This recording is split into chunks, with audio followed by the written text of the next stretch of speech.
right. Yeah, glad you're here. And so at this point, what we're going to do is the format is going to be 15 minutes for each of these men for opening statements. And then we'll do 45 minutes of just open dialogue. And then after that, we'll do 5 minutes apiece closing statements and then your questions.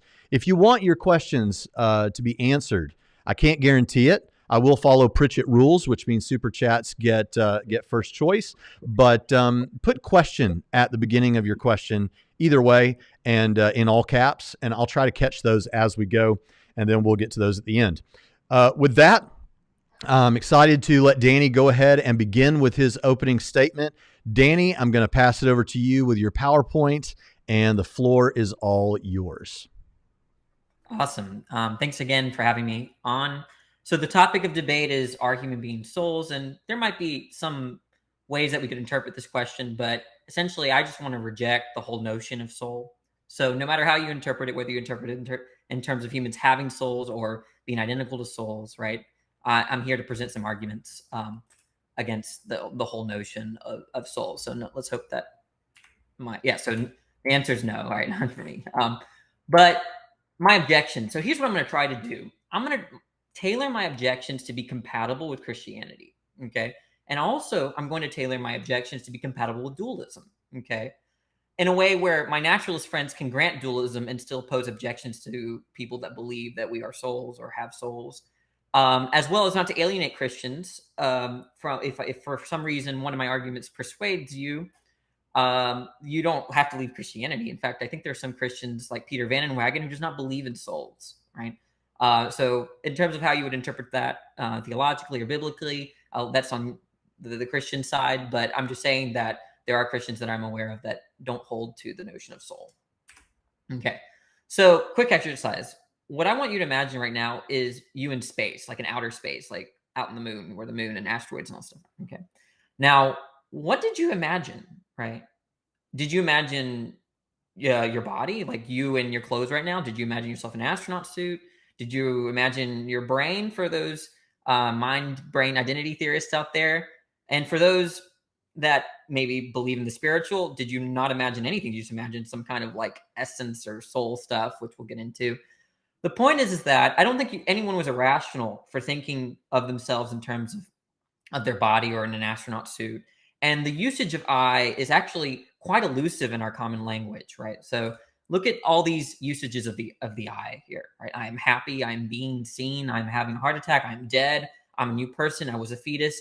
I think I'm sort of persuaded that each sense of I is a very different sense of I. For instance, if we think that the I or the self is the soul, right? Well, we're going to have problems with I'm being seen and I'm having a heart attack. Okay, maybe we can make sense of I am dead. I don't know. But it's not like souls can have heart attacks or souls are seen. When I looked at Braxton and Eric earlier, I didn't think I was looking at their soul, right? So I want to stray away from, analyzing our common language in terms of how we use I and then extrapolating metaphysical postulates like souls, right? So this is just a point to the notion of I. So my first, just the intelligibility of soul. What does it even mean? I think that's something that hopefully Eric will elaborate. But here's all I know in terms of what Eric has presented in the past. It can cause and explain things. It's immaterial, and it might be tied to essence. There's something about like the soul of X. It's whatever it must have to be that thing, right? And notice that I italicized must because that's a modal notion that we might have to, if he wants to understand soul in terms of essence, we're going to have to evaluate that sense of must. So that's so far what I have to start with. But when you look at Eric's statements, there are some inconsistent renditions that I've seen, and maybe I'm misinterpreting him, but hopefully it will clarify. In one hand, he says, I am a soul. And then he defines soul as an immaterial substance that possesses consciousness. So there's a little bit of lack of clarity in terms of what it means to possess. Does the soul possess the mind? And then in the bottom there, it says the soul is the self. So he's equating the subjectivity to soul. And so I think there's a lack of clarity here that I hope that we'll address later on. And so let's just analyze this one claim, though. I am a soul. If I were to think Danny is a soul, first of all, this cannot be a definition. It's sort of, it would be sort of trivial and uninteresting if it were just a definition that what a person is their soul. And it kind of reminds me of the best argument for pantheism. Let me give it to you. Okay. Let's say I stipulate by definition that the universe is God. Well, do you believe in the universe? You might say yes. Well, voila, you're a theist. You believe in God, right? It's true by definition. If you stipulate the definition as the universe as being God, right, then everyone is a theist, right? So I hope that it's not a definition, okay? But at the same time, if it's not a definition, right, if it's true not because of the meanings of the words, right, then what makes this statement true, right? And so that's something that I'm hoping that Eric will clarify. Okay. Also, the law of identity. Eric talks about how, in order to preserve an identity relation, if A is unequal to B, all its properties must be shared. So if something's true of A, it will also be true of B. Okay. However, look at these statements. I am happy. I'm being seen. I'm having a heart attack. I did say there was a lot of ambiguity and equivocation, but this is just further. This is a way of further showing the ambiguity and the notion of I. If I replaced I with my soul, then suddenly some of these propositions just hold false, right?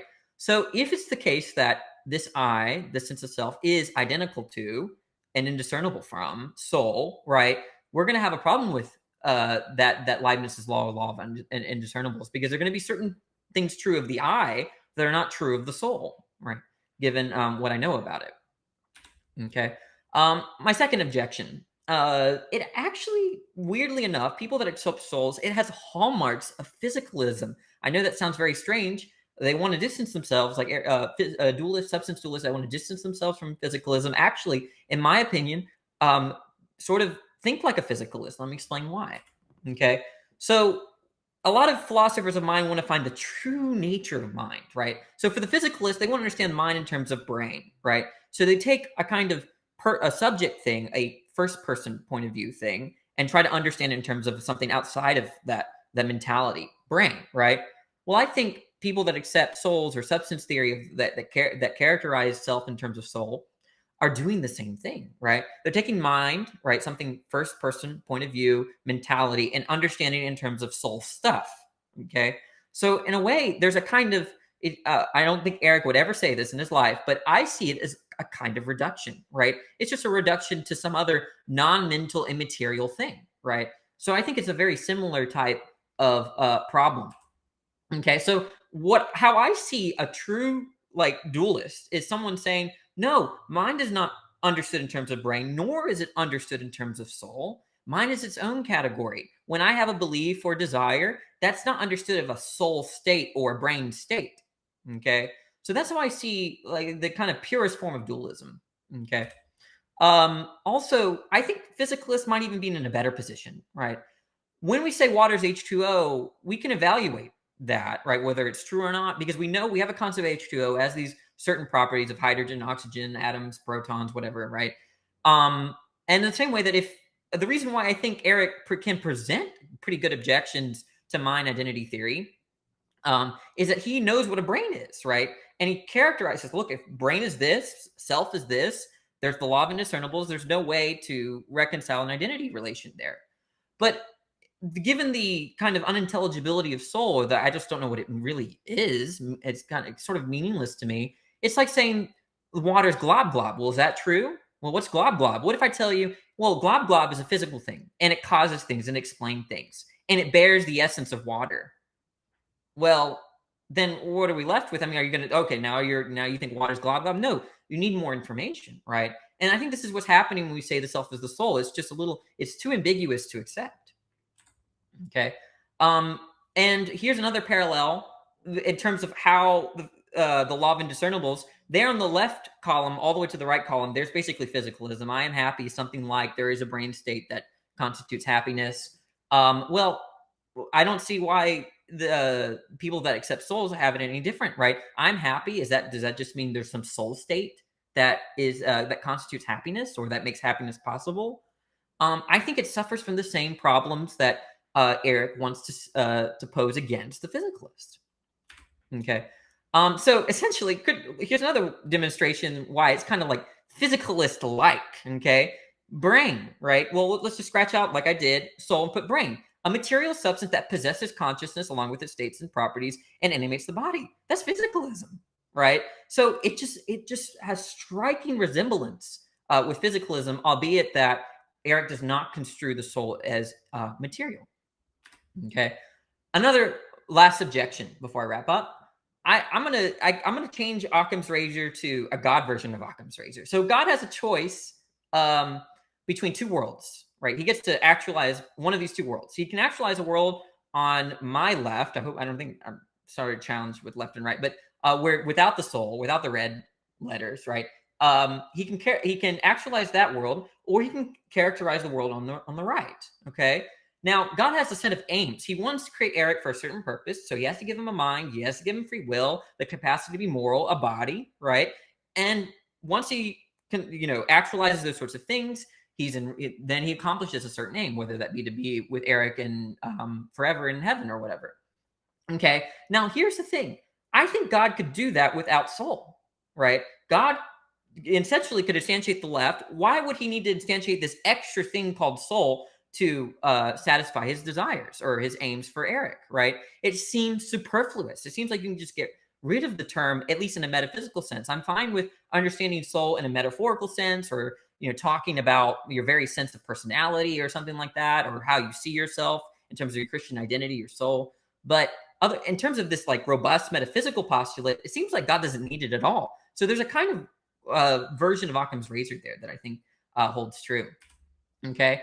As far as my view, I understand self in terms of the mental, right? So here I am, Danny. I have my memories, my beliefs, my emotions, my hopes and dreams. And I think that when you get rid of them all, right? You get rid of my beliefs, you get rid of my emotions, you get rid of my memories, my hopes and dreams. I don't feel like I exist anymore, right? But Eric would say there's this thing left over called soul that is me, right? And I'm saying that, I mean, maybe we could extend the analogy. Imagine if Eric replaced all of my beliefs with his beliefs and emotions and hopes and dreams and everything, right? And I just feel like you've eliminated me. So I don't really think we should understand soul in terms of anything but the mental, at the very least. Okay. I think that concludes my presentation. That's it for me. Thanks. All right. Whoops. Okay. Yeah, I'm back. That was excellent. Thank you for that. And Eric, are you ready to jump on it? Sure. All right. I'm going to switch over to Eric now for his 15-minute opening. Can you see my screen? My slide, is it yellow? It is. Yeah. Oh. Okay. There we go. All right. Yeah. So first, just want to thank Danny for going first, because I wasn't familiar with his position, and he was gracious enough to go first. So yeah, and thanks for that, Danny. I appreciate especially you explaining where the disagreements lie. So two basic points that I usually use for. Let me start my timer. The existence of the soul. The first being that consciousness is not physical, which I won't spend too much time on because Danny and I disagree here. The second is that I am more than a brain and body. I am a soul. Also, as a disclaimer, I didn't have time to fix my slides. So where the slides don't necessarily apply to Danny's position, I'll do my best to clarify and modify it to Danny's position. So as he showed, my definition of the soul, and this is one that Moreland uses as well, is that the soul is an immaterial substance that possesses consciousness along with its states and properties and animates the body. So the soul is a self, the conscious subject. Now, given that Danny had brought up, why does God need the soul stuff? Well, hopefully this is a clarification. It's that a mind, on my view, would presuppose a soul. A mind is a faculty of the soul. So you can think of the soul as different, a list of different capacities or faculties, and my soul has a faculty of mind. So if there is a mind, then on my view, you're presupposing a soul. The law of identity, as he brought up earlier, this is what I use to show, to make my case for these two basic points. And I won't try and rebut what he said. We can get into that into the discussion, but I think he brought up some interesting points that I can definitely help to clarify. According to the law of identity, if some A is identical to B, and in philosophy, identity means literally the same thing as, then whatever's true of one is true of the other. In other words, we're just using two different names or references to refer to the same thing. So if Eric Hernandez is true of the Christian presenter debater in this debate, then whatever's true of Eric Hernandez is going to be true of the Christian debater, because we're talking about one person, not two. So in principle, given Leibniz's law of identity, if I can find something true of one that's not true of the other, then they're not the same thing. Now, when it comes to the application, just to kind of throw this out there, again, I'm not arguing against Danny's position, but just clarifying my own here. If the mind and brain are the same thing, if there is no soul, then you're going to have to reduce the mind to something identical or reducible to the brain. Now, in Danny's case, he holds that the mind is not physical. So this wouldn't necessarily, or at least not directly, not yet apply to his position. But for the sake of argument, there are things true of the mind that are true of the brain. Ignore the physicalism aspect. That's the part that does not apply to him because he's not a physicalist, not in this sense. But again, there are things true of my mind that are not true of my brain and vice versa. Some examples. So let's even define what is consciousness. Consciousness comes in 5 states. And these states of consciousness can be seen as modes of the soul that the soul's in. So again, to clarify, my mind is a faculty of my soul, and my soul, which possesses my mind, can be in different states or modes. So there are 5 states of consciousness. There are thoughts, beliefs, sensations, desires, and volition, or we can say acts of will. Take a state of my mind, like my thoughts or beliefs. My thoughts or beliefs can be true or false, but no region of my brain is true or false. And then the vice versa aspect, my brain can weigh 3 pounds. My thoughts don't weigh 3 pounds. The smell of a rose is a mental state. It's a sensation, but my brain can be 7 inches long, but the smell of a rose or the taste of a banana is not 7 inches long. So there can be many more examples. If there are things true of my mind that are not true of my brain, they cannot be the same thing. And I would go further and argue that consciousness cannot be described in any kind of physical states, while the brain can, or anything physical is not going to apply to something mental. They're going to be different things because there's, ontologically speaking, something distinct between them. So causal dependence is not the same thing as identity. If I'm going to skip this, if we need to go into it, we can. But basically, some will argue that because messing with states of my brain can cause different states of my mind, I don't reject that, but that's just showing a cause or dependence relation. It's not showing an identity relation, which would be that that the mind is the brain or something like that. Again, I don't think Danny's going to be arguing that, so I'm going to skip that for now. Many philosophers have talked about that you cannot get mind from matter. Colum again says that any naturalistic explanation borders on sheer magic.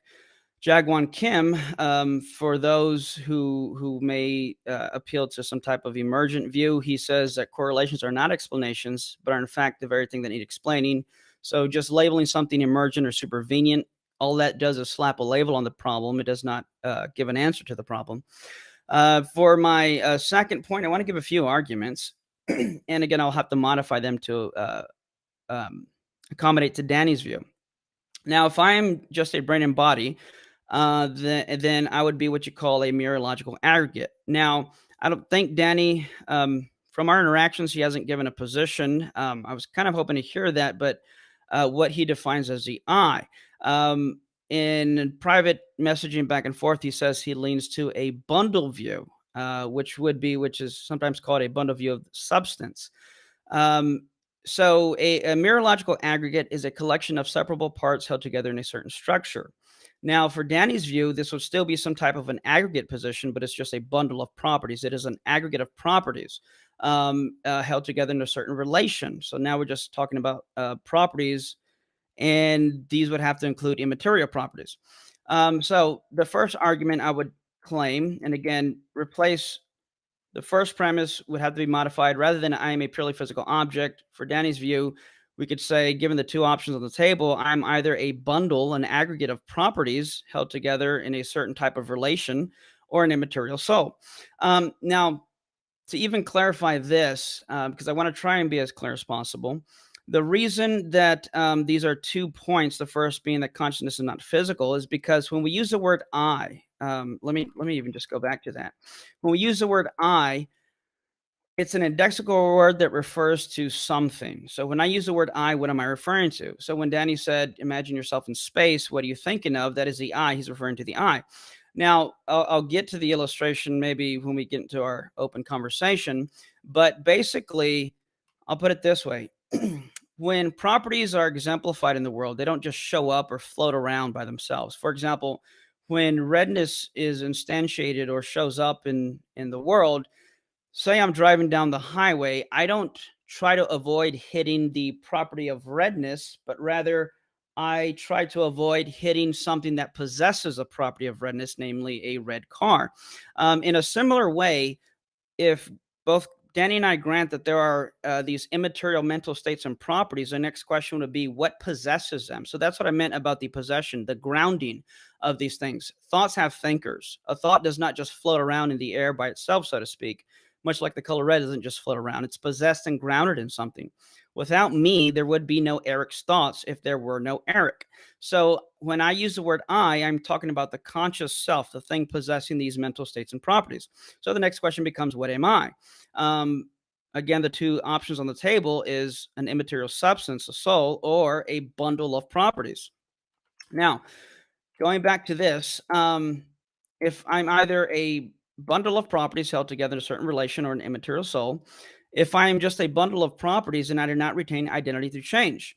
If I'm just a bundle of certain properties and I currently possess a property of a certain height, but when I was 3 years old, I possessed the property of having a different height. I would argue that on Danny's view, then you're not going to retain identity through change because now you have two different bundles of properties. So if I do maintain identity through change, then I'm not just a bundle of properties in a certain relation. I am a soul. In other words, I'm going to argue that on Danny's view, you cannot retain identity through change. In fact, every time he has new mental states, your conscious states are constantly in flux. So you're going to constantly change out the properties that you possess mentally. Now, if I am identical or reducible to a bundle of properties, and if this is Danny's position, and he can clarify if it's not, then you're not going to retain identity through change, which means throughout this entire 2 hour or so debate, I will be talking to a number of Danny states or succession of Danny stages, if you will. And I won't be talking to the same Danny from one moment to the next. The indivisibility of personhood, same thing would apply. A bundle of properties can be divided in common percentages or degrees. So you can have more or less bundle of properties, but I cannot be divided or come in percentages or degrees. I'm an all or nothing kind of thing, meaning I can gain and lose and have more or less amount of properties, but that does not make me more or less of a person. I am a full person, though I may come to possess more or less properties. So if I am an all or nothing kind of thing, then I'm not a purely physical object. I am a soul. The argument from free will, again, I would go to I'm either a purely physical object, but again, for Danny's view, a bundle of properties or an immaterial soul. If I am a bundle of properties, I do not possess free will. Now, I'm going to have to modify this a little more because depending on how Danny will clarify his view, he's at least, it seems to be a property dualist, namely that there are physical properties, but then there are these immaterial mental properties. Now, I'd be curious as to Danny would handle the question of free will, because I'm going to say on his view, he's going to have to hold to some type of epiphenomenalism. What is that? It is basically that you don't have this top-down causation. It's just bottom-up. As a simplified illustration, a pile of wooden boards, if you rearrange their structure, it can possess the property of being a raft. But this property of being a raft isn't what causes the boards or their structure. It's the structure in the boards that cause the property of it being a raft. So you don't have the causation is one way. On epiphenomenalism, whatever it is that causes these mental states, again, I don't know what Danny's view is on that, but whatever causes these mental states to occur or exist are not going to in turn turn around and cause anything else on the physical bottom down. So there would be no way to have or possess free will. By free will, I would appeal to what I've understood is called the sourcehood view, that I'm the originator or source of my will or actions. I am the first mover. So if I do possess free will, then I'm not just a bundle of properties held together in a certain relation. I am a soul. One last argument I want to throw out there that I think is directly relevant to Danny's view, excuse me, would be an argument that Eric LaRocque offers. And Hasker has also offered this, known as the unity of consciousness or the unity of a unified visual field. Now, basically, what I'm going to argue is that so right now, if I were to introspect, I can think about the mental states that I'm experiencing. I can feel the temperature in my room. My hands are a little bit colder. I can feel the bottom of my chair is soft. The edges of my chair are a little bit rough, but I'm not experiencing these states individually. I'm experiencing them as a unity. So there must be something that grounds and unifies all my mental experiences. And I would say that that's going to be the immaterial soul. Another way to put this, referring more specifically now to Eric LaRocque's argument, there's been some interesting discoveries in neuroscience, essentially that when a person looks at an object, there are various regions of the brain that are associated with certain aspects of that object. So one a region of my brain or aspect of my brain is processing, if you will, I use that word loosely, the shape of the object, the size of the object, the placement of the object, whether or not it's in motion or rest. And each of these corresponding properties of an object are going to be terminated in different regions of the brain. But there is no, but again, when I look at these objects, I don't just see individual states, like I don't just see the shape or the color, I see everything in a unified visual field. Think of a camera, a picture, excuse me. The picture we could say is composed of an aggregate of pixels, but we don't see just one pixel individually at once. We see the entire panoramic unified visual field. So LaRocque gives the illustration of, he says, imagine there's, and I'm modifying it, imagine there's 10 chefs in 10 separate kitchens, and each chef is working on an individual recipe of the cake.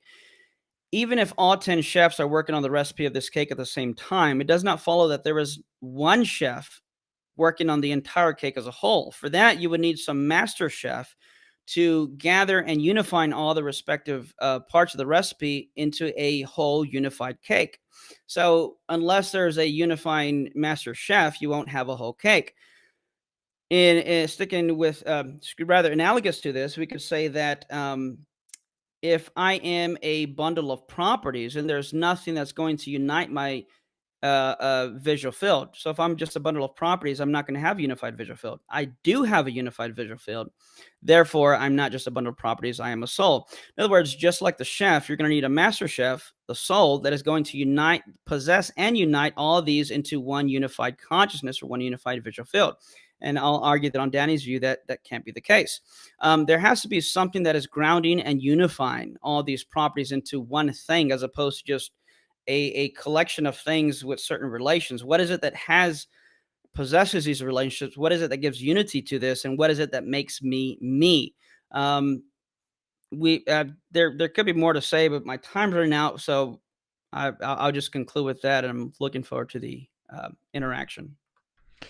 All right. Thank you, both of you, for those opening statements. And at this time, we're going to get to the fun part, the part that a lot of people will have skipped to, and that is the back and forth. So, theology and philosophy of religion geeks, here it comes. We're going to start for the next 45 minutes, a back and forth. I'm starting the timer now. I expect to learn from both of you. Thank you. And thank you, all of you, for being here. Again, I just want to say, I want to do more debates and things like this in the future. And we always have content related to worldview discussions. If that's something you're interested in, consider subscribing to the channel and turning on that notification bell. But if this isn't your thing, then we'll see you later, and God bless. With that, I'm going to turn it over to you guys to interact with each other. Whoever wants to start can start. All right. Thanks for your response, Eric. I do have a question. So if someone told us that mind presupposes brain, the first thing I would ask is, well, why does it logically follow that mind presupposes brain?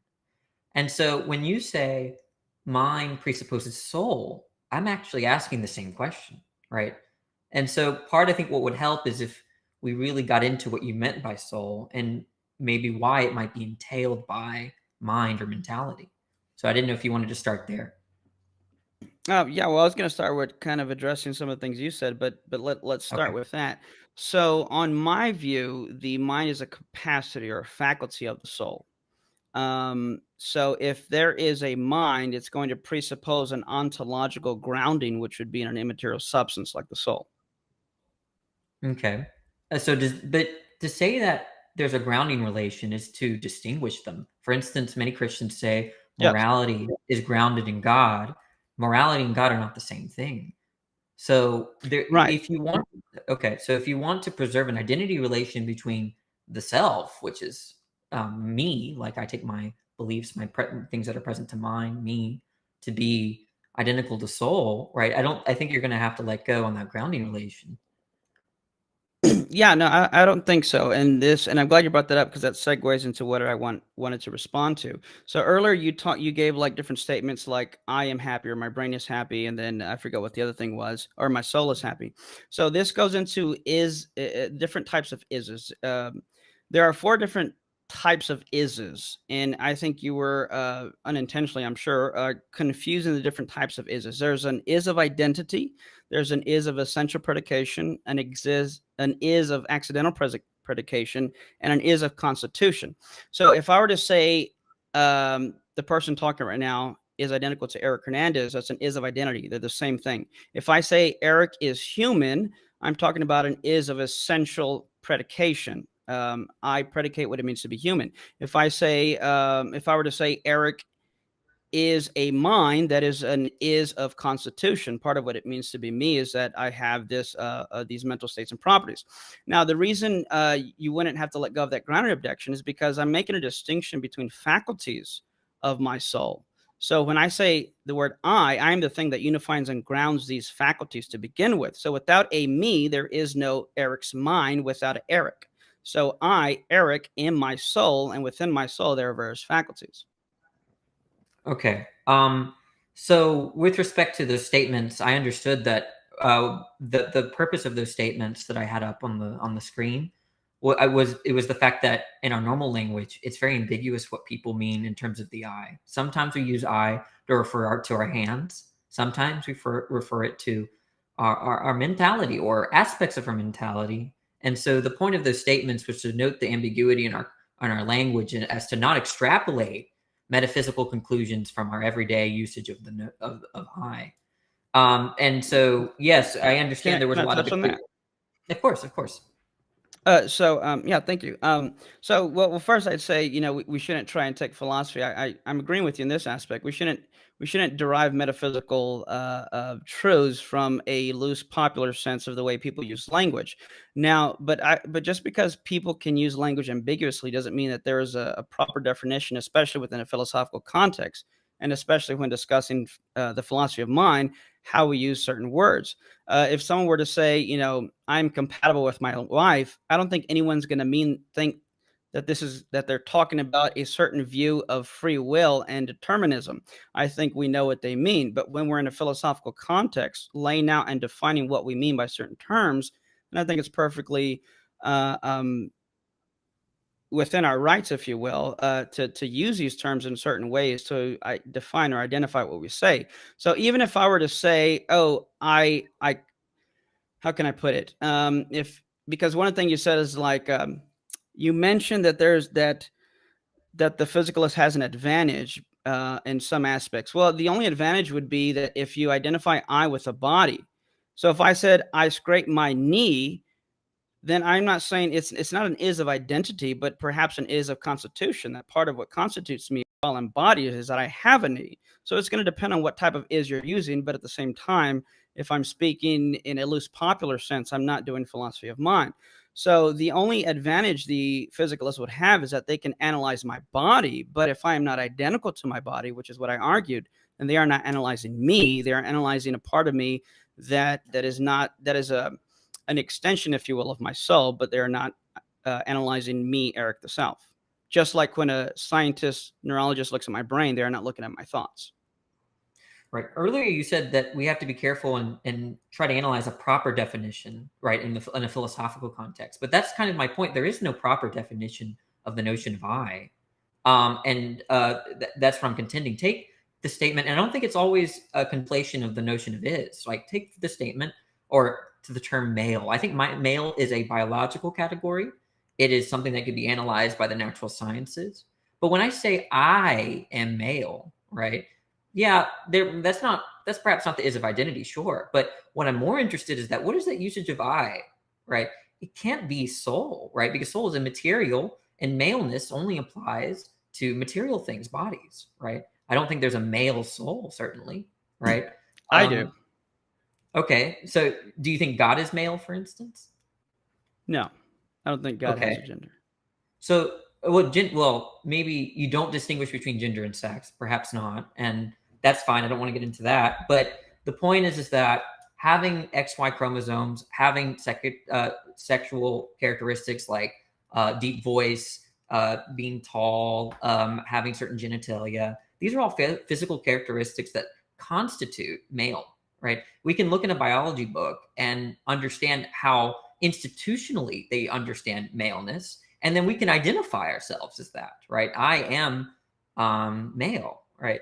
And what I'm not doing is using that notion of I to refer to a soul, right? Because I don't really think it makes sense to say, it would be a category error to understand that my soul has XY chromosomes, or that it has certain genitalia, or that it's hairy. Yeah. So I hear what you're saying, but I don't think it applies because, and this goes deeper into metaphysics. So I've heard Moreland say that the body is an external realization of an internal structure. So the reason I have the body that I do is because of the type of soul that I am. So when I say the word I'm saying I am identical to the essence. The thing that I am is a soul. I'm not identical or reducible to a body. As a Christian, I believe I can exist disembodied in the intermediate state after death, prior to the resurrection.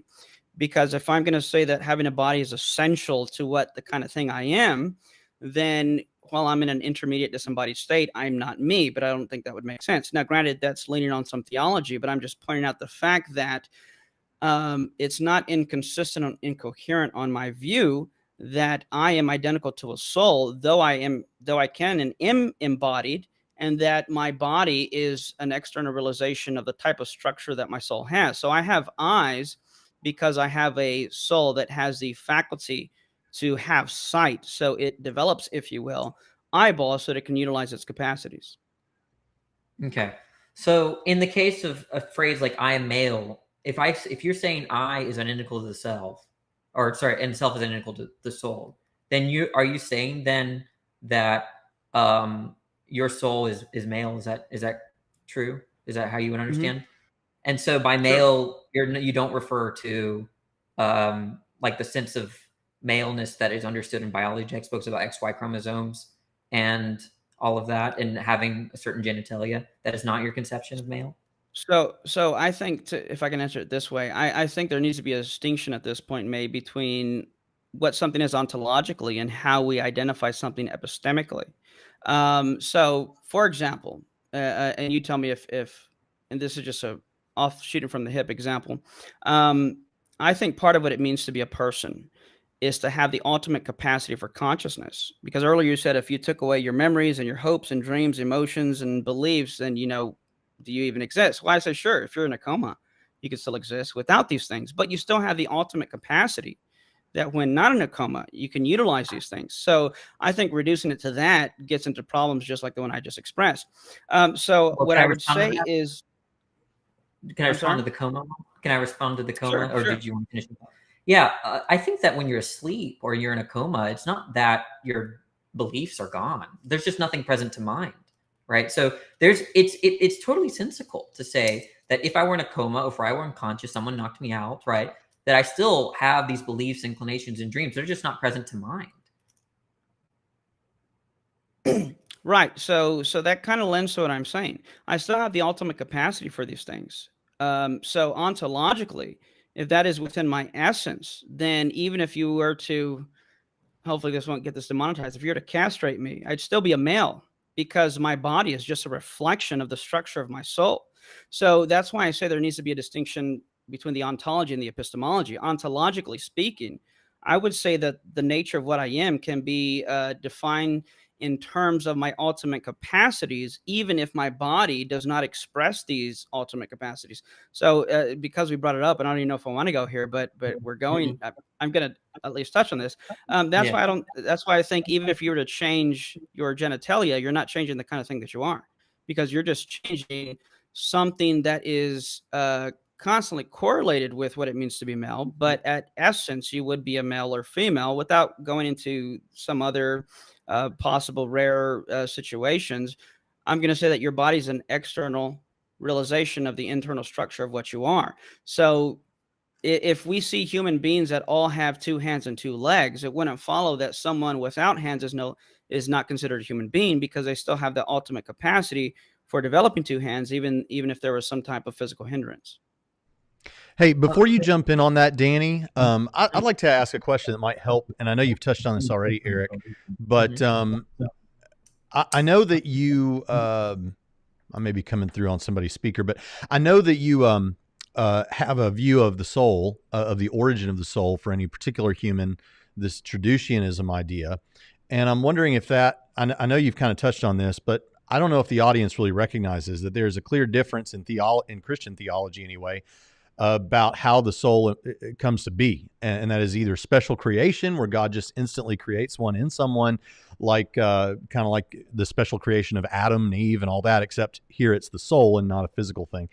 And then the Traducian view, what Eric holds, is more of a view that I think an understanding of it might be helpful here, because I think, maybe I'm wrong, Eric, but what we think of as you, even your physical body, like you said a moment ago, is in some sense a reflection of your soul. So if you want to get to what a person really is, then on this view, you would look to the soul and not the physical body.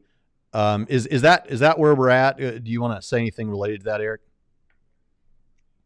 I'm trying to think where. Danny, do you have any questions on that, or I don't know if the whole point. I didn't mean it is. We could dedicate a conversation to the meaning of I am male, and I didn't mean to go in that direction. What I'm trying to show is that when we say stuff like I am being seen by Eric, I don't think you are seeing my soul. When I say that I am male, and by male I mean I have XY chromosomes, I'm not saying that my mind has XY chromosomes or that my soul has XY chromosomes. If we're stipulating maleness in the institutional sense, or the way the biologists construe male and female, perhaps you construe male and female differently. But that I didn't mean to give a red herring. The point is that when we say stuff like I was being seen, I'm not committed to thinking that my soul was being seen. And that's to show that there's constant ambiguity and equivocation on the term I in our normal everyday language. And so we have to be careful just saying, well, there's an I out there. What's the sense of I that we're talking about when we're going about our day? I'm saying that sense of I constantly is in fluctuation. Yeah. So so first I would say a lot of your opening argument may suffice to argue against a Cartesian dualist. I'm not a Cartesian dualist. I don't identify soul with just mine, and I've kind of already touched on that. But okay, when I say if I were to say that you are seeing me, if I were to be technical philosophically, I would say you're seeing my body, not technically me. But that's kind of like if you were to call me on the phone and I say, oh, Danny's calling me. Well, technically my phone's the one that's ringing, that's doing the calling, right? It's not you, because you calling me might be you standing next to me and shouting my name, but I could still say Danny's calling me, though it's a phone in a sense that is doing the calling. So I don't know if that, talking about the ambiguity of language would be, not that you're trying to give a rebuttal, but I don't think that'd be directly relevant, because all we have to do is clarify the ambiguity. If I can ask a question, and I've asked you this in over messaging, but I'm curious if you've given any more thought to it or have a position, and if you don't, that's fine. But on your view, what possesses consciousness? What is consciousness grounded in? Yeah, I don't even know what that means. I don't accept this sort of grounding relation. I think that the grounding relation might even make you in some cases, in some versions of this view, make you some kind of reductionist. I think mind is irreducible, meaning that nothing possesses it. It's not understood in terms of something else. It's when I have a belief, a mental state, it's understood alone, right? It's independent, right? And of course, there are things that cause it and bring it about. So in that sense, it's not independent, right? But I don't think it supervenes on anything. I don't think that it's grounded in anything. I don't think it's identical to anything. I think when I have a belief, I simply have an attitude about what's true. So, but I think it's directly relevant, because because earlier you were saying it's kind of like a physicalist view. Not necessarily. If it's almost I don't know if slippery slope's the right one, but because this does this is similar to doing that. Therefore, they're the same thing. And again, that's not what you're saying, but it seems can I borderline. clarify that argument? Can I clarify that argument? Sure. If a physicalist comes in and says, "Oh," and asks you, or if you ask a physicalist what grounds a mental state, right? First of all, they could understand a mental state in terms of an irreducible sense, but they might just say, "Well, the brain grounds it, right? But it's irreducible." Okay, so you could pull that move, but I just don't see why they're in any worse position than someone that says that my mental states or my mind is grounded by this soul state. So on one hand, you have some kind of physicalist that says my mental state is grounded by some brain state, and you're saying, well, my mental state or my mind is grounded by some soul state. And so I'm saying that it's the same kind of what if you're going to be critical of a physicalist doing that, then I think that we should consider revising. Yeah, well, the reason I'm critical of that is not because of the move they made, but it's because I disagree with their position. So, in other words, because there has to be a self that possesses the mind. There Why has is to be that true? something ground. Well, because if you say I have this belief, then what is the I? I mean, that's kind of the topic under consideration. Now, if I can respond to what you asked about, the reason I would fault the physicalist for saying that my brain is what possesses or grounds my mental states is because if that is what they're going to identify as the I, if I am a brain, then they're going to have to bite the bullet of the implications of something like not having identity to change or But they're not being saying I'm a brain. They're not saying that I'm a No, brain. They're I know. saying that okay. Well, okay. Well, maybe I misunderstood you. If whatever possesses consciousness is going to be you. So maybe I can ask it this way: when you say the word "I," what are you referring to? So if I say I might just be talking about my consciousness. I don't think I am grounded in anything, right? I don't know what that means, honestly. In Okay, this case, so let's. Okay. So when this would have to be an is of identity, is what I'm referring to. If you say I am my mental states, don't you constantly change mental states? not always. There's some mental states that remain, some memories and beliefs that remain since childhood, and I use those to understand But identity through time. but are they not either adding or leaving or changing? I mean, you've changed your mind in the Certain mental past, right? states Even if don't, you've right? So, for instance, my well, mental state. Go ahead. Go ahead. you haven't gone from feeling hot to feeling cold. Sure, right, but that's not that I don't take that's not what I call an identitarian commitment, right? I'll have to give you an example of something that grounds myself, right? And maybe the closest sense of grounding that might make sense. That my belief that who my mother is, my father is, that belief has not changed since as long as I can remember. That has persisted through time. My desire to teach and my love for philosophy, which really adds to my personhood, has not changed in a long time. And I use those to understand this person that I am, Danny. And I think other people use that too, right? Who is Danny? Oh, the person that does YouTube videos, that teaches, that does this and does that. And I think that those mental states persist through time, even though they're not present to mind.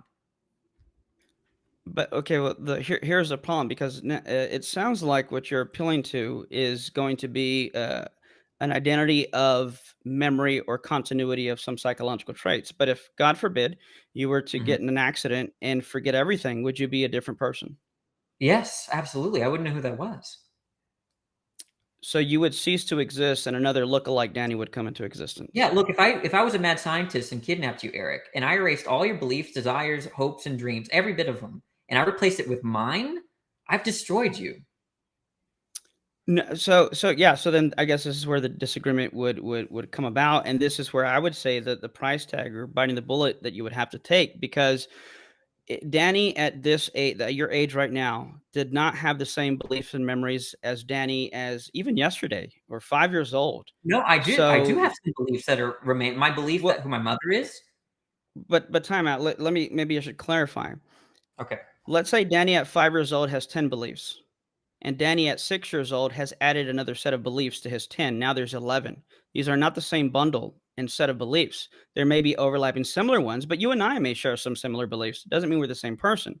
So if you're going to identify the I with a certain set of beliefs, then when you add or change or take away, now you have a new person, which means you're going to constantly be changing and ceasing. There's going to be a constant Danny lookalike ceasing to exist and coming into existence. And I think that's a price tag for that, for your position.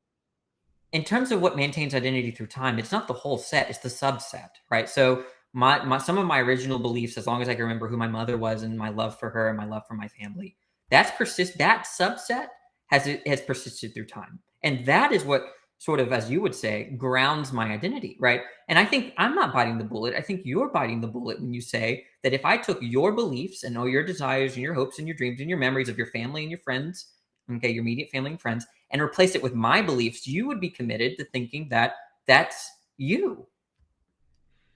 Yeah, I just want to jump in here for just a minute and ask, because it sounds to me listening that, Danny, is it the case, I should ask it as a question, is it the case that you kind of do grant what Eric is after here with this point, which is that, yeah, I mean, it's entirely not only plausible, but it seems like you might say it is the case that we are dynamic in precisely this way. We change all the time, not only our physical makeup, but also whatever you want to call the mental beliefs and things like that. We're constantly in flux. But it sounds like you're saying, I still think I can call myself the same identity or the same person because there are some desires and beliefs I have that have been there, and that's what I anchor it with. But doesn't it sound kind of like you are granting what Eric, I think, is trying to get after? No, and let me try to argue why I don't think so. Take this Dr. Pepper, right? This Dr. Pepper has all these set of properties, right? Now, a substance theorist is going to say that there's something that bears the properties. There's something that possesses the properties of the Dr. Pepper, right? And what Eric is saying, that if I strip away all these properties, the redness, the size, the shape, the lettering, everything, that there's something left over, okay? But I'm saying that if you strip away all the properties, that's just indistinguishable from nothing, right? In the same way that if I take my mind, he wants to say that there's something about the self that bears the mental events, the mentality, right? The memories, beliefs, desires, whatever, right? And if you strip away all the mentality, you have something left over, and that's you. But I'm saying that if I understand all myself in terms of who I love and what my deepest interests and hopes and dreams and memories, right? If someone took those away, that apparently I'm still there, and then replaced it with Eric's beliefs, right? And Eric's deeply held darkest secrets, commitments, whatever memories, it just seems like you've destroyed Danny and you put Eric in, right? And so what I'm trying to say is that I don't think we're over and above this subset of beliefs and desires that have remained through time with respect to what we are, how we see ourselves, and who we value, kind of fundamentally. And I don't think that we need a further analysis of personhood past that. So I go ahead, Eric, and feel like you can respond to that. I know there was a lot brought up in the opening statements, and maybe you guys want to move on to some of those things, but I'm perfectly happy with you all guiding this conversation however you want to. But I will tell everyone else that in just a little bit, we are going to take questions. So if you have questions, go ahead and stick them out there. I am adding them to a question box and holding on to them, whether they are super chat questions or not, but we will give privilege to those. I appreciate people sacrificing that way. And so with that, continue on, guys. I'm enjoying the discussion. Well, yeah. So I think you are granting what I'm saying is that you don't retain identity through change and part replacement, because I want to clarify a few things. In order for there to be change, it's going to have to presuppose some type of sameness, something that is going to exist at the beginning, middle, during, and at the end of the change. So when I go from 3 feet tall to 5 feet tall, I'm a little bit taller than 5 feet. It's not a new person coming to existence. It's the same person changing accidental properties. And I'll just reiterate, and you can push back where you want. I basically, because if you have a certain set of beliefs and you say at time T1, Danny is this set of beliefs, well, then at T2, if you have a different, or if you've changed your mind at any time in your life, or you've removed a belief or replaced it with another one, you are now a different set of psychological traits. And if that's the case, you are literally not changing. A Danny with these set of beliefs is ceasing to exist, and another lookalike Danny is coming into existence. And I think the problem with that is that, I mean, just 10 minutes ago, I was a little bit colder than what I am now. Now I'm a little bit warmer. Well, I've changed sensations and mental states. Our mental states are constantly changing. But if I am not identical to a set of mental states, well, then I can remain the same in the strict sense of identity to change. If on your view, you are identical to or reducible to a set of properties and mental states, and you're constantly ceasing to exist, and well, not even you, something is constantly ceasing to exist, and a new person is coming to existence. And I've been talking to a number of different Danny lookalikes throughout this whole debate. Mhm. Yeah. So I think you've misunderstood my view. My view is not that what Danny is the set of all my mental states. That's not what I'm saying. What I'm saying is it's a subset of that set. Okay. So, for instance, I have beliefs about you. I have beliefs about this conversation. I have experiences right now. None of that is part of this subset of beliefs, which I call identitarian commitments. There are beliefs and desires and memories that I have that if I did cease to have, I wouldn't be able to recognize myself. Right. And so you're right. I agree that going from I was cold in this other room and I'm a little bit warm in this room. That's a change in mental state, but it's not changing my personhood because it's not a change. My sensations and my beliefs and my experiences with respect to going from hot to cold is not part of that subset of identitarian commitments. Most identitarian commitments are going to be beliefs like who your mother and father was, who you love fundamentally. And I think, yes, there is a sense in which we can say that my personhood has changed or we add properties, right? I think I was a very different person in a sense, right? And when we use that language, I mean, I think Christians should really understand this too, right? This concept of being reborn in Christ, right? Now, I understand that they're not using like when a Christian says I'm now a different person, right? They're not saying that I'm a different soul. I understand that, but what they're saying is that I have now very different commitments about how I see myself and with respect to God. I am a follower of Christ. That becomes an identitarian commitment. And some Christians in the chat, if they lost that belief, if they've lost the desire to follow Christ, they would look at themselves, they would cease to recognize themselves, right? And so when I'm using personhood, right, or Danny or Eric, I'm really talking about that special subset of beliefs that you might have. And we can get more specific. There could be with subsets within subsets. I think that when I'm saying that I'm the same person I was today as I was when I was 6 years old, I didn't have any beliefs about, strong beliefs about who I loved right now and my wife and stuff like that. I'm talking about even a smaller subset that maintains identity through time, namely the beliefs about my parents or who I loved at that time, and I still love them today. Okay, so basically what we're both trying to do, and I think any view is going to have to do, is we're appealing to essentialism, that there is a certain set of essential properties about something that makes a thing what it is. That is essentialism. Now, where I'm going to push back is I think that on your view, you're going to have an arbitrary set of essential beliefs or mental states.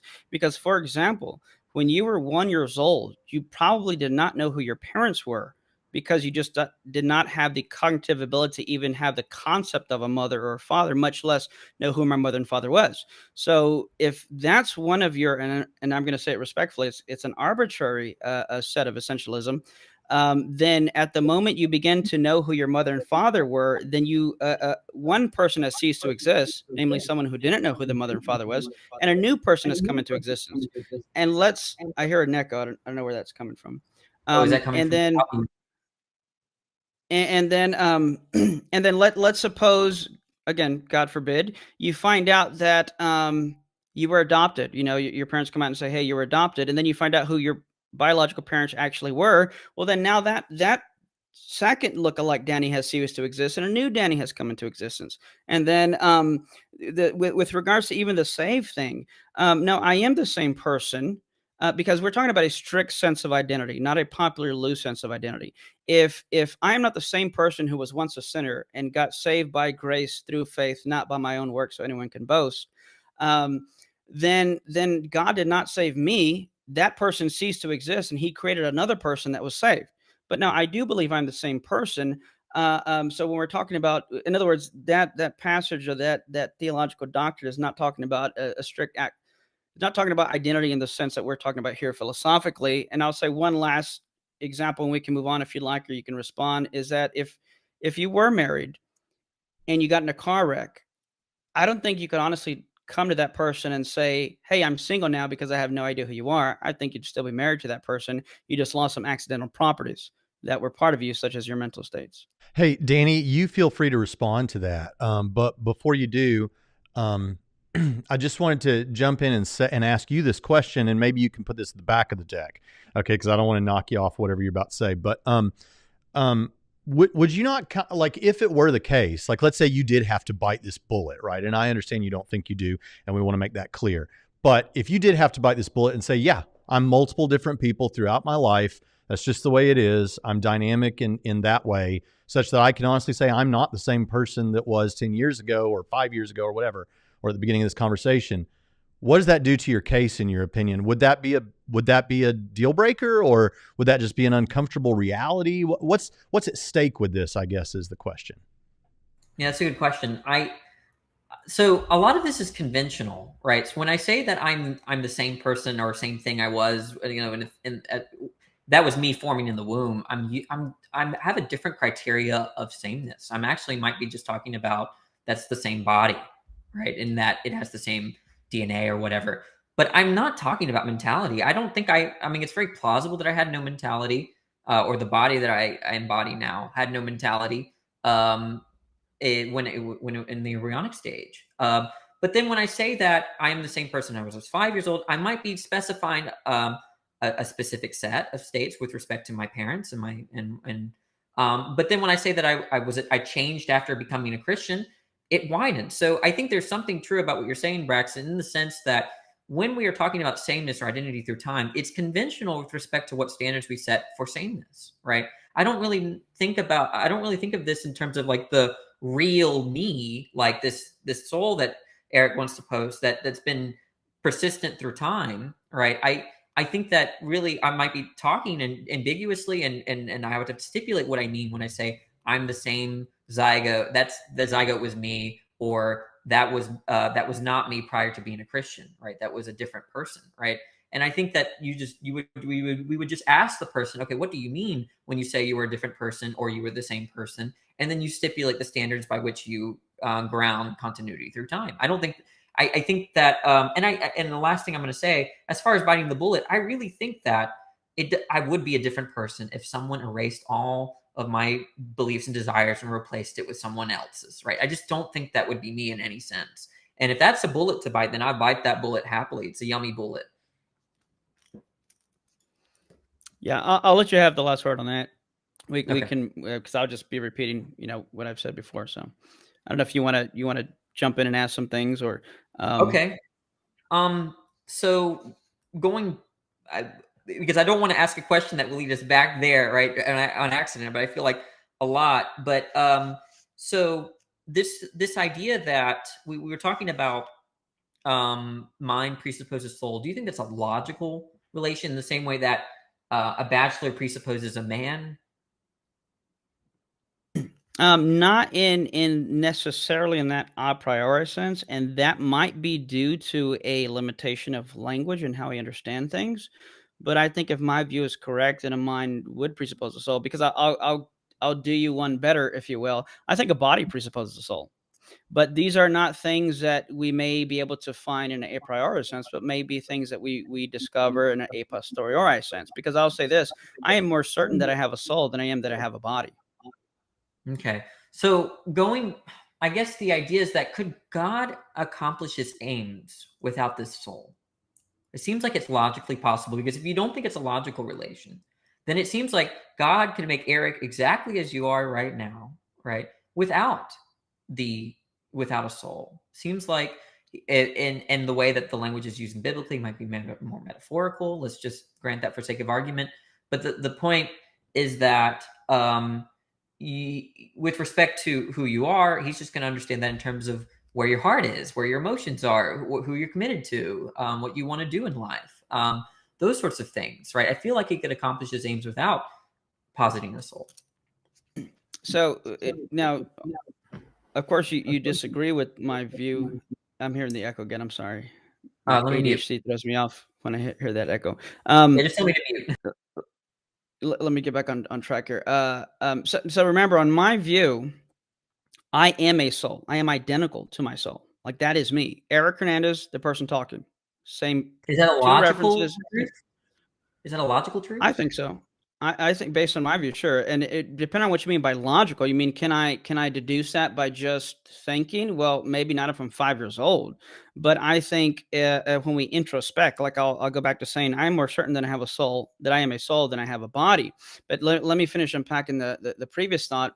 Is that so when I say I or me, again, I am identical to my soul. So if you say, can God create Eric without a soul? You're essentially saying, on my view, can God create Eric without Eric? Well, no, because I am my soul. I am an immaterial substance. So also, I'd go further to say that thoughts have thinkers. So the thought is grounded in a thinker, namely me, the soul. So, well, yeah. I mean, go ahead and comment or push back on that where you'd Yeah. like. So if it's a logical truth, it's some kind of tautology or definition, right? And this is Absolutely. one of the arguments that I gave, right, against this view about it being an analytic or a tautology truth, whatever, is that the pantheist argument, right? What that you might ask, well, is the universe God? And say, well, I just stipulate it's by definition that the God is the universe, and then suddenly everyone's a theist. So in a way that I'm not going to disagree with you, right? And there's this trivial sense in which if I believe in Eric and what you mean by the term I or Eric is by soul, then I believe in souls, right?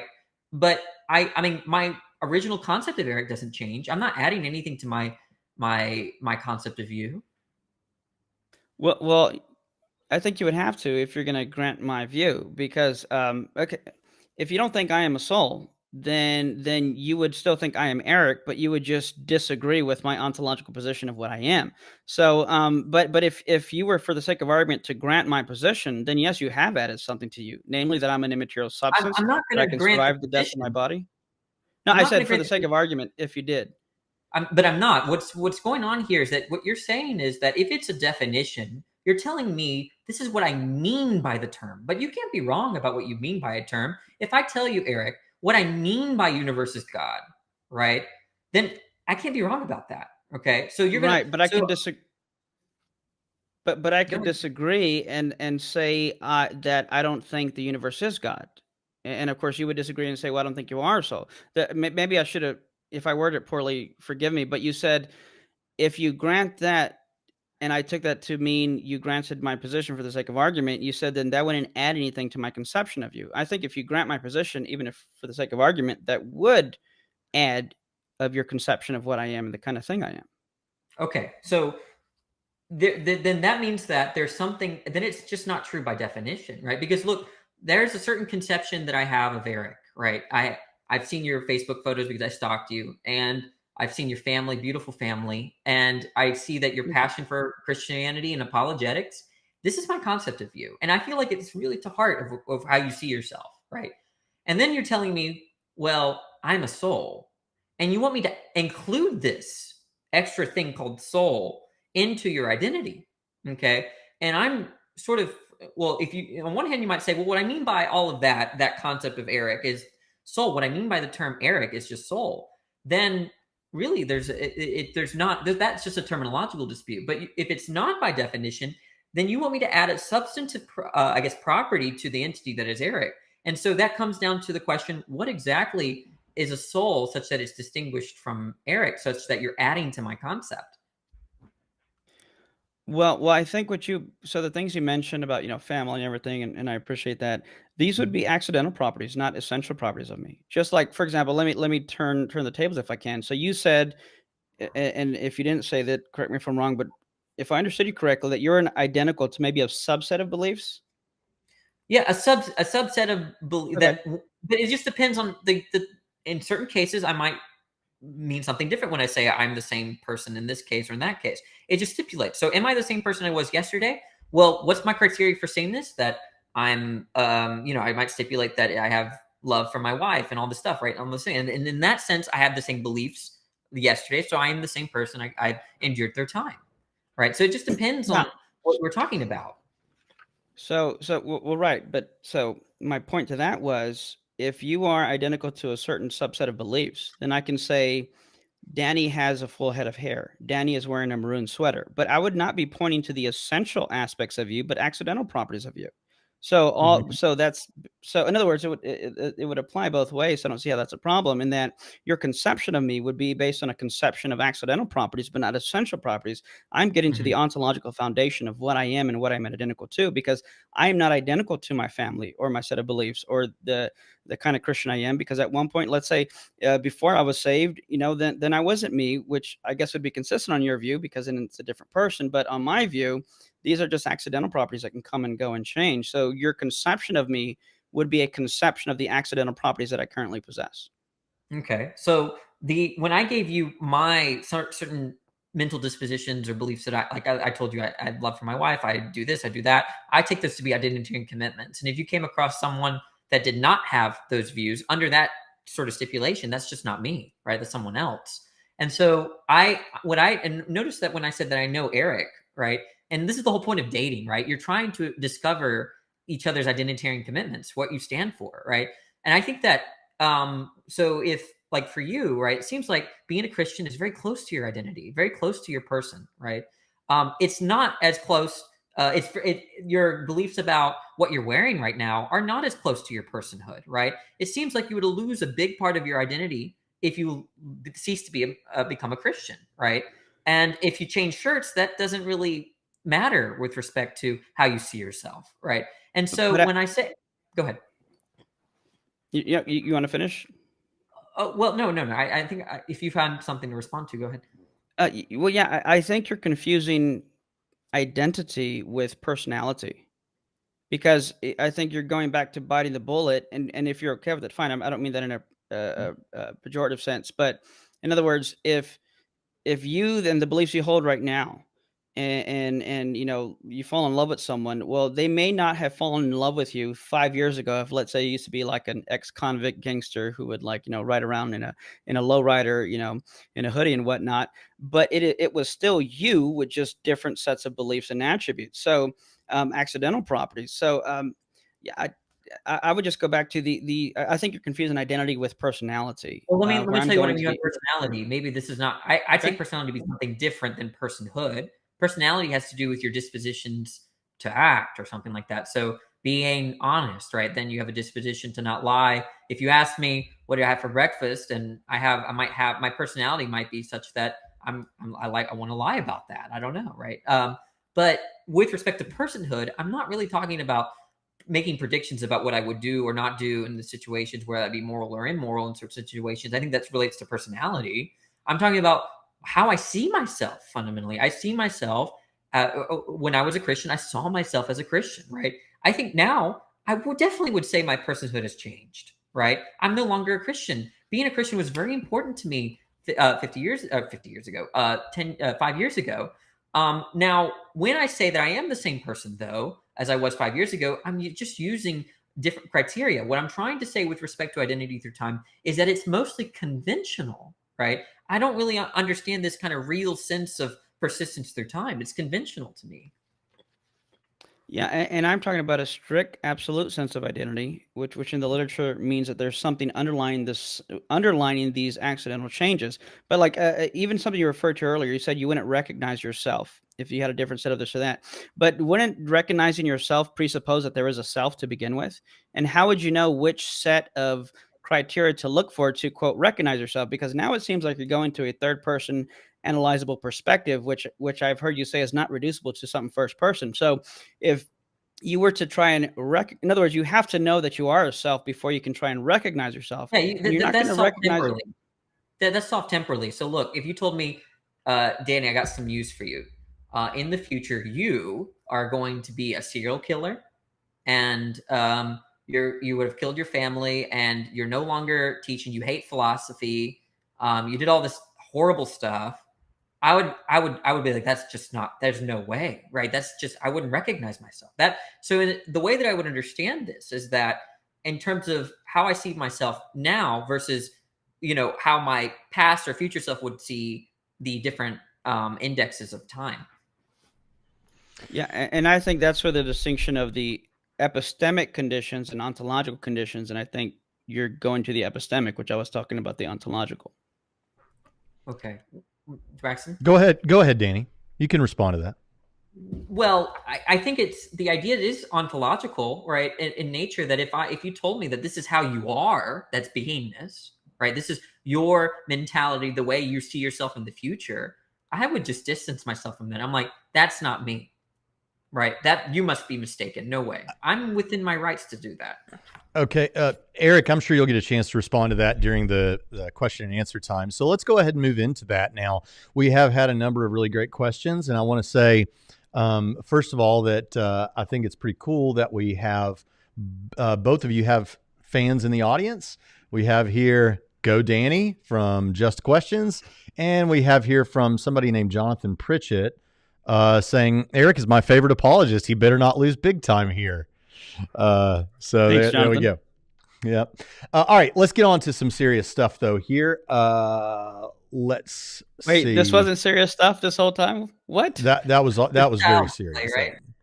All right. Jackie says, I don't have a question. I just love Trinity Radio, and I'm delighted to be here from the be here. Love from the UK. Braxton, I love your series on Jude. Thank you so much. If you don't know, I have a series on the book of Genesis that's verse by verse. It's about 35 hours long if you want to torture yourself with that. So thank you so much for that. I really appreciate that super chat. Here's one from Praise I Am for Danny. And the question is Danny aware physicalism was debunked by Anton Zellinger in 2006 to 2007? Were you aware of that, Danny? I was not aware of this person. I don't even. There you go. So, but I'm not I don't see myself as a physicalist. So. All right. Thank you, Praise. I appreciate that. And let's see. Here's another one for Danny. This is from Dwayne Burke. Says, Danny, please research the gateway process. It was a study done by the CIA and Stanford Research Department that proved consciousness transcends time. It looks like everything you've said tonight has just been already destroyed by research. So do you have any comment on this? I'll look into it. Okay. Thank you for the super chat, Dwayne. I appreciate that. All right. Here we go. Can we get a definition from Danny or Eric on what an essence is? Is it supposed to be a Platonist thing? And then it goes on. Or no, there's another question. So go. There we go with that. What do y'all mean by essence? Danny, why don't you go first? You're the essentialist. I'm not an essentialist, but the way I understood it in my PowerPoint was in terms of what and the properties that something must have to be what it is.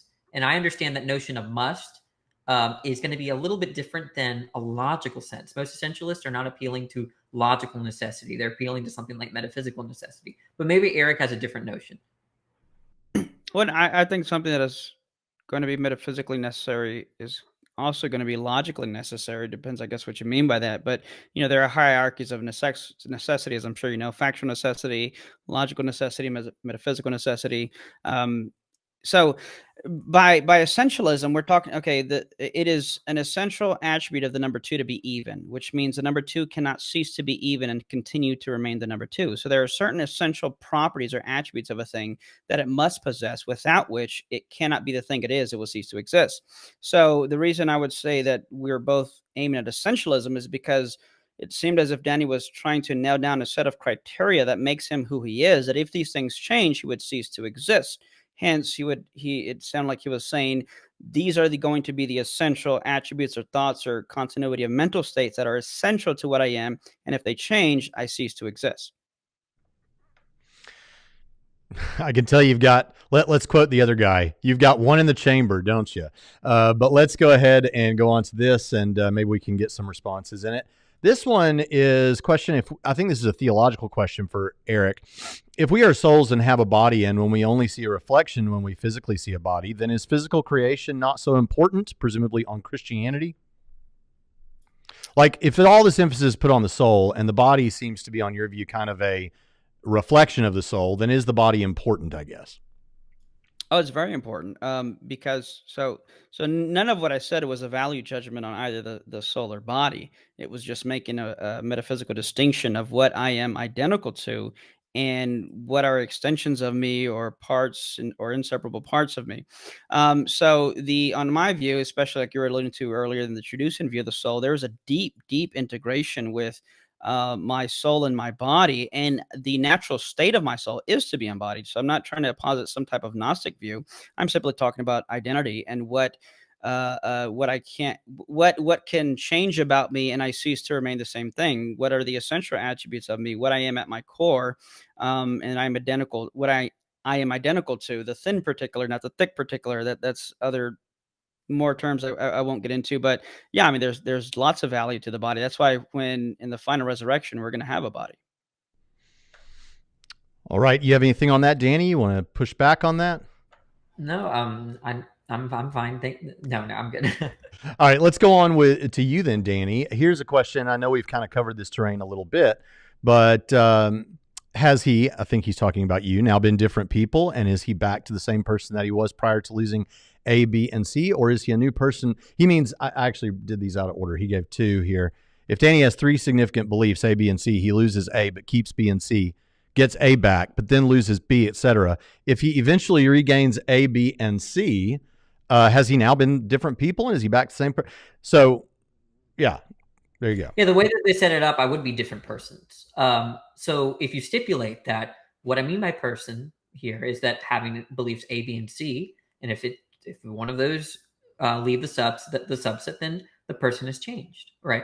So what I'm trying to say is that it's conventional. So you have to first stipulate that this is the subset that I'm talking about. With respect to the person that had this subset of beliefs about my parents, right? That person has endured up until today. But with respect to the person that had beliefs A, B, and C, and then D, let's say, is being a Christian, then that person ceased to exist 5 years ago, right? And I'm fine with that. I think it's just when someone says that I haven't endured to them, or I was the same person, I think it's just best to ask what they mean, right? And in the case of Eric, he's appealing to soul, right? And if there is the substantive account of soul, then yeah, I think then there's that maintains, right? It's just Eric? Conventional. I see it. Yeah, I mean, I just think this goes back to biting the bullet. Like he even said, if you were to tell me in 5 years I'm going to be this and this, he's going to say, well, no, that's not me, because it doesn't recognize it. But the same could be said of, someone you marry and, gets into a car accident and, he wakes up after the coma and he sees his wife and he says, wait, I don't remember you. So I'm not married to you. I'm single, chunk deuce, kind of thing. But I think it does go back to, how we, the argument that I use about the unified visual field, something has to possess that unified visual field, and it's going to have to be something that's going to unite and ground all of these things, even if they change and come and go. And I think if you're going to, I don't want to bring up another argument, but yeah, he's at least being consistent. I just disagree with the consistency, and I think it's metaphysically extravagant to become a new to cease to exist and a new person comes into existence just because certain beliefs change. Braxton, if you don't mind, I wanted to say, maybe tell you how I feel about this, right? It's like you're saying that if it's the same soul that did all those horrible things, right? Be serial killer, all that stuff that I had stipulated earlier, that would still be me as the same soul. The way I feel like it is someone said, I took your brain, right? And now that future brain did all that stuff, right? What I would do, the me today would say that brain has nothing to do with me, right? That's exterior to my mentality. And that's how I feel with respect to the way that soul is being used here. I'm saying I would dissociate from that soul, right? And in the way that I would dissociate from that brain. And that's how I feel. I know that might not be a complete argument, but in terms of the intuition, that's where my intuitive faculties are right now. It does strike me at this point, as I've been listening, that one clear, I guess, thing would be if your intuition tells you that that's unacceptable, that I've been more than one person, then this might be compelling. And if it doesn't tell you that, it might not be compelling, but there might be good arguments on either side to consider. But just to point out this, I think that we're coming to one thing that is going to divide people, and I can see it dividing them in the chat about whether they buy what Eric's saying or buy what you're saying, Danny. It has a lot to do with, does my intuition allow for that? And I think that's an interesting notion. And since I said all of that, would either of you like to say anything about it, or should I move on? I think if there's an I to the intuition, then it's either person A that looked like me believed this, but then person A ceased to exist, and person B came into existence who now believes something different than person A. Then you have two different persons. I think the intuition is simply, am I the same person that has change in beliefs and stature and weight and size and shape and other things, or have there been a multiplicity, possibly infinite number of persons coming into existence and ceasing to exist every time I change a certain subset of beliefs and characteristics? I think the latter is more extravagant, and I think intuitively we are continuance throughout time. Danny? No, that I'll give him the last word there. Okay. Here is the last super chat I'm seeing here, and we'll wrap up here before too long. Converse Contender, thank you for that super chat. Just wanted to say Danny is debunked by a universal abstract law. Any comment on that? It happens, but you know. All right, Braxton Hunter, question. Eric, are we any closer to understanding how the soul might generate a mental state than we are to understanding how a central nervous system could? How does the soul do it?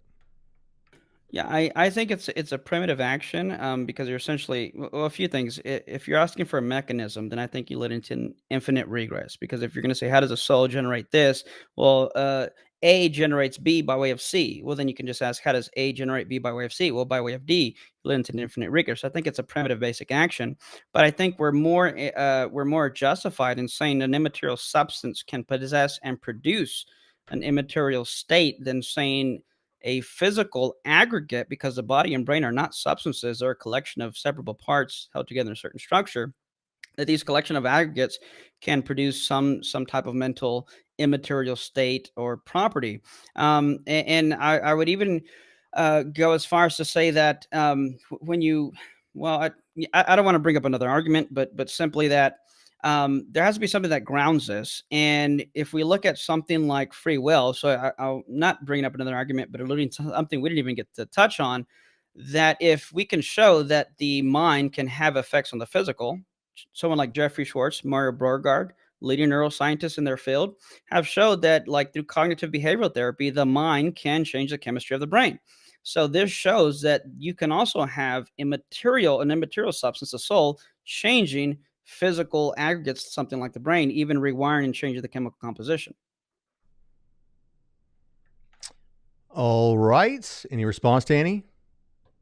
Oh no, we can proceed. All right. We'll just take a few more here. Michael McClendon says, is Eric more confident that apples fall from trees or that he is a non-material entity? That I'm a non-material entity, because at one point I didn't know that apples fell from trees, but I knew that I existed. All right. And another one from him. Can Eric communicate with a human soul that isn't connected to a human brain? Can I communicate with the human soul? Well, the Bible prohibits necromancy, so even if I could, I don't know if I should. But I mean, it depends on your view, really. On a Christian perspective, sure. If I'm in an intermediate state, then sure, it's metaphysically possible, in my view, to communicate with another soul that's disembodied. But I don't know if that answers. I guess that answers the question. But I don't Yeah, know and I don't expect you to have much to say to that, Danny. But if you want to, you can. But I thought I'd just go ahead and throw up here. Here's a question for Danny. What happens when your body dies? Probably cease to exist, but I think it's logically possible that there's an afterlife. So. All right. So And would you Eric, like to accept Christ in your heart right now? Maybe another time. Maybe another time. There's hope. Fingers crossed. All right. Okay, Eric. Is consciousness merely an emergent property on the brain? So how would one prove that a mind can survive the death of the brain? Yeah, well, so far I haven't argued that that you can survive the death of the body. I do believe you can. I'm just saying I haven't argued that. I've mentioned that just as a way to show that it's not incoherent on my overall position. But no, I don't think consciousness is an emergent property of the brain. I'm not sure what Danny's view is, but for a number of reasons, because I think at best when you rearrange these physical states, all you can get at best are structural properties. You're not going to get any type of immaterial sui generis properties. So I don't think the mind is emergent. I think the mind is grounded in the soul. It's a faculty of the soul, and it's correlated with the physical brain, much like the note C is correlated with a guitar or E flat with certain keys on a piano. Danny? Yeah, I'm quite. I think the notion of emergence is just quite an elusive term.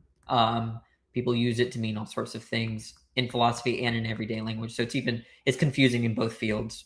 So I try to avoid that term, although sometimes I'm guilty. They want to say that it's not cause effect, but it's not identity, and then they might appeal to some weird philosophical concepts like supervenience. And I think it gets really bogged down and confusing, and I distance myself from that. Danny, I'm sure it's true of you also, but I'm glad to see that Eric has fans on the other side of the planet. Hello from the Philippines. And last question of the evening. Last question from the evening. And I guess this is for Danny. And it is a person temporarily a different person / soul? Or I guess it could be for both then. If they suffer an injury that erases blocks of memory or knowledge about themselves, like amnesia, like, are they temporarily a different person? Like if they get those memories back, I guess. Yeah, it depends on how you're stipulating personhood there, right? So if you want to stipulate in terms of their identitarian commitments, they're a different person, right? But if you want to stipulate in terms of their belief that, let's say they, for some reason, they knew who their mother was, if you're stipulating that as the criteria for identity through time, then they're the same person. That's why I think I didn't do a good job of it, but I think that's what I mean by it being conventional when we say that something endures through time. I think that you stipulate what properties or what the interesting thing that endures, whether that be something like a soul or a set of views or identitarian commitments, and then you can, that trivially, the answer follows trivially, right? I think the main problem that I have with soul is that I'm just kind of, I think that this is for future. Eric and I are really going to have to get into what a soul is exactly, like the immaterial substance theory and all that stuff. We didn't have time to go over that, but that's what I have to say about the question. Any response to that, Eric? Or was that a response? I'm lost now. I just think there are, and even going back to the intuitions, I just think Danny's view implies what I would consider absurdities. And for those who may not be aware, I'm not saying Danny's absurd, and I know he knows this, but just anyone listening, I'm saying I think the view it's a reductio ad absurdum because, going back to let's say the essential subset of properties to be person A is that they possess beliefs X, Y, and Z. But let's say this person A, or I forgot what letter I gave. Let's say person A is married to this woman, gets in a car wreck and loses belief X, Y, and Z. So now the person ceased to exist. There's a new person came into existence, and this person is single. But let's suppose a few months later, after some therapy, they are able to regain their memories and now once again hold belief X, Y, and Z. Well, then you're going to have to say that the person existed, ceased to exist, and somebody temporarily existed, and then the person came back into existence. And now you have a case in which you have one thing coming into existence twice, which doesn't even seem to make sense to me. And I just think it's a view that would lead to absurd conclusions like that. And while I'm sure you have something immediately to say, Danny, this is kind of the point we've been kicking around for the past hour, isn't it? Let's close with this. I said that was the last question, but I got another super chat, so hang with me. Plus, we're getting done ahead of schedule, that's why I don't mind going more. Yeah, and I want to give you guys both a 5 minute, if you want 5 minutes of closing statement. But last super chat, I have it here from Converse Contender, and this person says, "Who should we read on Danny's view?" And they didn't add it as a super chat, but they also want to know about Eric's view. So maybe Danny, you can start and maybe recommend some literature, and then Eric can follow. Oh, in terms of my view, because all the stuff that I read to get to some of my views about mind are are not very friendly towards the layman. But I'll tell you who influenced me. So there's a philosopher named Donald Davidson. He influenced me. He wrote Anomalous Monism. That's an interesting paper, although hard to read. But that was sort of influential. His student, Akil Bilgrami, wrote a book called Self-Knowledge and Resentment. Talks about identity and self-knowledge and free will and value, and he intertwines all these issues. And he's not that bad to read. just, it's intermediate to advanced, probably more advanced. But he wrote a book called Self-Knowledge and Resentment.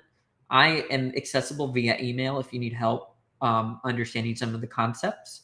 But yeah, that's where I am coming from in terms of my philosophy of mind. Eric?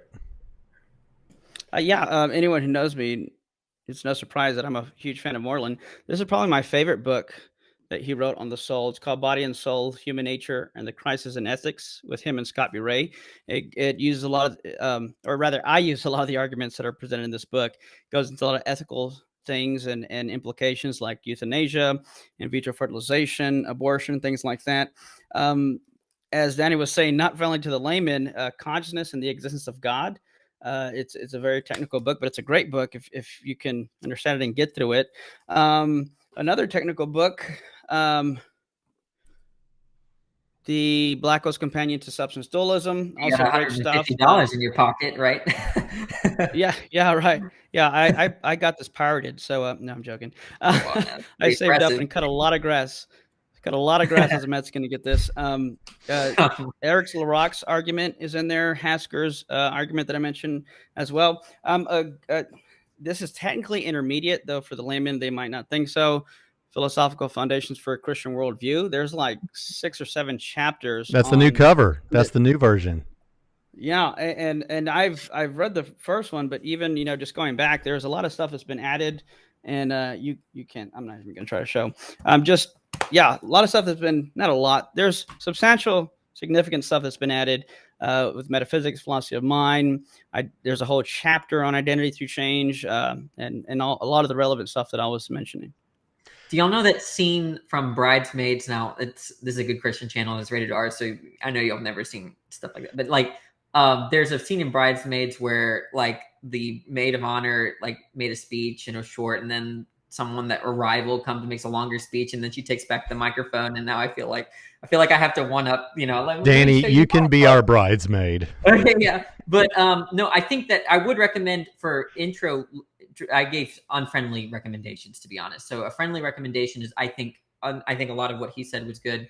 As Pfizer's book on philosophy of mind is actually really good for intro level philosophy of mind stuff, right? And some of my views are actually captured in that book. So Edward Pfizer did a philosophy of mind intro to beginner's book to pretty good. There's another expensive book. I don't know. I think it's called the Philosophy of Mind, but I think it's the Oxford Handbook on Philosophy of Mind. And if I'm right, it might have been edited by Goff. I don't know. But the point is, it's really good. And if you just keep Google handy while you're going through and look up words you don't know and watch a quick YouTube video while you're going through the book, it's helpful. Guys, that's been really great. And I'm going to let you do 5-minute closings, up to 5 minutes. You don't have to take 5 minutes. And but I do want to say, obviously, I love Eric. I think he's incredible. But I really want you all to know, you hear me say on this channel a lot, those that watch, when I'm responding to an atheist, man, I really like this person. I think I could hang out with them. Well, I say that and I mean it. I don't always say it, 'cause sometimes it's not true. But I certainly feel that about Danny. And Danny has not only been friendly to us, but he's offered to help in certain ways, and like he just did in recommending things for you. And so he's a friend of this channel, and I mean it when we say this is a channel that loves atheists. We do. And we're glad that you're here, Danny. I'm glad you're my friend. So let's go ahead and let you start, and I'll just put the camera on you, Danny, and go ahead and tell us what you thought about tonight. So some of these issues that we discussed, you could dedicate your life to. You could literally study these questions for the rest of your life, and you would still feel like it's incomplete. So doing it in 2 hours is difficult. But I think I wanted to just really focus on this identity through time stuff. I think that for me, what maintains identity through time is what you stipulate, right? So if you stipulate by person that's endured through T1 to T2, I mean that they have these subset of beliefs, then it trivially follows that they've endured, right? Now, there's a trivial sense in which I do agree with Eric, right? If you just stipulate that for this person, they have this soul, and that soul continues temporally, then that person endures temporally. A physicalist can do the same thing, right? bracketing some of the concerns like the aggregate and all that stuff. But the idea is that this person had this brain endures that through this period of time, so that person endures, right? And I'm saying that it's conventional in terms of what you think endures through time, right? If you're talking about this specific set of beliefs or that thing that consciousness possesses, I don't think it's. I think Eric wants to say that there's this ultimate sense of identity through time, and I find that somewhat elusive. So maybe that's a good conversation to have for the future. All right. I'm muted. Sorry about that. There's Eric. I'll just jump in here out of order for just a minute because I'm just going to hand it over to Eric. Eric, go ahead and share with us your thoughts about what was discussed tonight. Yeah, like Danny was saying, I mean, we pretty much barely scratched the surface. I mean, in 2 hours to talk about these deep metaphysical issues, and there are things we didn't even address. And I don't hold that against Danny. You know, some people want to say, oh, these points went unaddressed, therefore, you know, he concedes them. I don't think that for a second. I agree with you, Braxton, that yeah, I love Danny. I want to see him in heaven. You know, in the afterlife. And he even said, there's a lot of things we talked about that you can devote your life to. Yes and amen, like Jesus. So I'm definitely going to be praying for Danny. He's a sharp thinker. I won't say this about many atheists, but I'll say this: subscribe to Danny's channel because he is a sharp thinker, and he's not going to try and not saying that all atheists do this. Don't misunderstand me. Don't take this clip and take it out of context. But not all atheists do this. But Danny is one who is not going to try and twist the philosophy to try to meet his position. He's, as you've seen today, he's happy to concede something that's going to be consistent with his view. And I've even in preparation, my limited preparation today, watched some videos of Danny, and he's explaining the terms. And I would agree with a lot of things he's explaining. So a lot of what Danny does on his channel is just it really explain philosophy, which is great because I think the more philosophy you learn, the closer you're going to get to becoming a Christian, because I think all truth is grounded and points to God.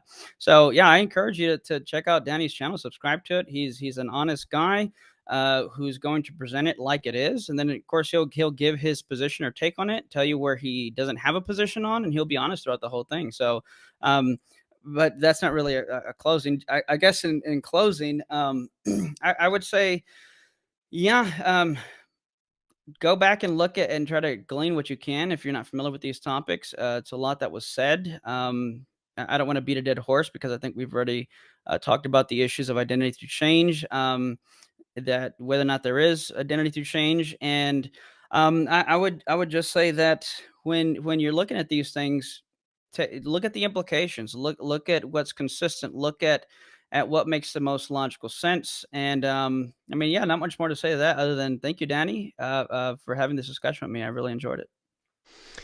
Yeah, it was really a lot of fun, and I appreciate both of you guys. I hope this will be a blessing or a help to you, whoever you are out there.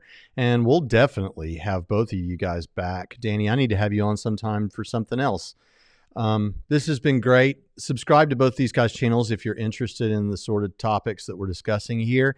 And I guess that's the end. I'll tell you, I sure have enjoyed this. We're going to put it on the audio only podcast, so you can get it there too if you want. But listen, if you're not subscribed to this channel, I really would encourage you to do that and hit that notification bell so you know when we have other videos coming out. I want to do more debates. But this has been a blast. Thank you guys so much for coming. I appreciate you. And with that, I guess we'll just say we'll see you next time. Don't you guys go anywhere, but the rest of you, we'll see you next time on Trinity Radio.